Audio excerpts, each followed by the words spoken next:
नमस्कार, पीके टाइम्स में आप सभी का स्वागत है। मैं हूं आपके साथ आरती शर्मा। राजस्थान का बाड़मेर जिला जहां धोरे तपते हैं, वहीं राजनीति भी कभी कभी संवेदनाओं को झुलसा देती है।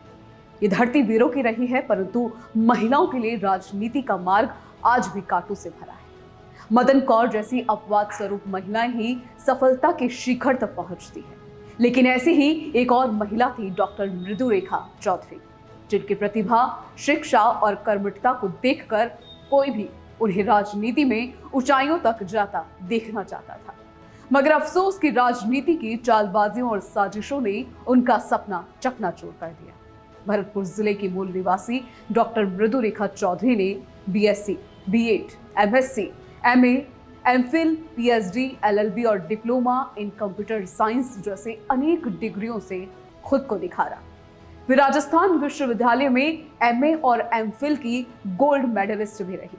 वे कई वर्षों तक यूपीएससी की गंभीर तैयारी करती रही, लेकिन शादी के बाद जब उनका स्थानांतरण बाड़मेर हुआ, तब परिस्थितियों ने उनकी प्रशासनिक सेवा का सपना छीन लिया। उन्होंने शिक्षा के क्षेत्र को चुना और राजस्थान सरकार में शिक्षक की नौकरी स्वीकार कर दी। बाड़मेर में अपने पति कॉलेज प्राचार्य डॉक्टर उम्मीद सिंह गोदारा के साथ रहते हुए वे धीरे धीरे भाजपा की राजनीति से जुड़े। उनका बायोडेटा देखकर तत्कालीन भाजपा प्रभारी और नागौर के पूर्व सांसद भंवर सिंह डांगावास भी चकित रह गए। उन्होंने कहा था, इतनी योग्य महिला राजनीति में हो तो राजनीति का चेहरा बदल सकता है। मृदुरेखा चौधरी ने भाजपा के संगठनात्मक पदों पर काम किया, जिला परिषद चुनाव जीता और प्रदेश कार्यकारिणी की सदस्य बने। 2008 में जब चौहटन विधायक और वरिष्ठ नेता गंगाराम चौधरी उम्र दराज हो गए और भाजपा में राजपूत नेता जसवंत सिंह जसोल से उनकी तनातनी चरम पर थी, तो भाजपा ने बाड़मेर विधानसभा क्षेत्र से नई ऊर्जा के रूप में प्रखर वक्ता डॉक्टर मृदुरेखा चौधरी को टिकट दिया। मगर ये निर्णय गंगाराम चौधरी को रास नहीं आया।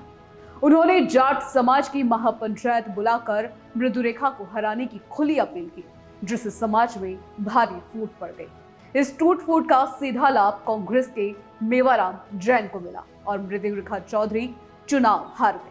2008 से 2013 के बीच जबकि प्रदेश और देश दोनों जगह कांग्रेस की सरकार थी, डॉक्टर मृदुरेखा चौधरी भाजपा की ओर से विपक्ष की प्रभावशाली आवाज बनी। उन्होंने घर के द्वार आम जन के लिए खोल दिए। सड़कों पर धरनों में जन समस्याओं को लेकर उनकी सक्रियता ऐसी रही कि वे जनता की नेत्री बन गई। 2013 में मोदी लहर पूरे देश में फैल चुकी थी। मृदुरेखा की लोकप्रियता और पार्टी में जमीनी पकड़ को देखते हुए उनकी टिकट पक्की मानी जा रही थी। मगर राजनीति के पर्दे के पीछे एक समझौता उनकी राजनीतिक हत्या का कारण बना। जसवंत सिंह जसोल और गंगाराम चौधरी के बीच कथित रूप से एक अघोषित सौदा हुआ, जिसमें शिव से जसवंत सिंह के बेटे मानवेंद्र सिंह को और बाड़मेर से गंगाराम की पोती प्रियंका चौधरी को टिकट दिलाने की डील तय हुई। इसके बदले राजपूत वोट प्रियंका को और जाट वोट मानवेंद्र को दिलाने की डील बन गई। जब टिकट काटा तो कार्यकर्ताओं ने मृदुरेखा को निर्दलीय लड़ने पर मजबूर किया। उन्होंने लड़ाई लड़ी और इतनी जोरदार कि 20,000 वोट लेकर भाजपा प्रत्याशी को हरवा दिया। नतीजा ये रहा कि कांग्रेस के मेवाराम जैन फिर से जीत गए। एक बार फिर छल कपट की राजनीति ने बाड़मेर को उसकी सच्ची नेत्री से वंचित कर दिया। भाजपा ने उन्हें बाहर का रास्ता दिखा दिया तो वे कांग्रेस में गई, मगर यहां भी कहानी वही रही। कांग्रेस में मेवाराम जैन जैसे नेता उनकी लोकप्रियता से भयभीत होकर उन्हें संगठन और पदों से दूर रखते रहे। फिर भी उन्होंने पंचायत समिति का चुनाव जीता और सक्रिय रही, मगर असली पहचान और सम्मानों से कोसों दूर 2023 विधानसभा चुनाव से पूर्व वे फिर से अपनी मातृ संस्था भाजपा में लौटे। आज वे 50 की उम्र पार कर चुकी है। राजनीति की साजिशों ने उन्हें इतना तोड़ा, उतना ही मजबूत भी बनाया। वे अब परिवार को समय देती है और सामाजिक कार्यक्रमों में सक्रिय रहती है। भाजपा के बड़े नेताओं के बाड़मेर आगमन पर वे फिर से सक्रिय दिखाई देती है।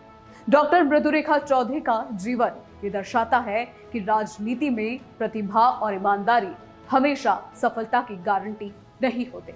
उनके साथ 2 बार भाजपा और कांग्रेस दोनों में छल हुआ।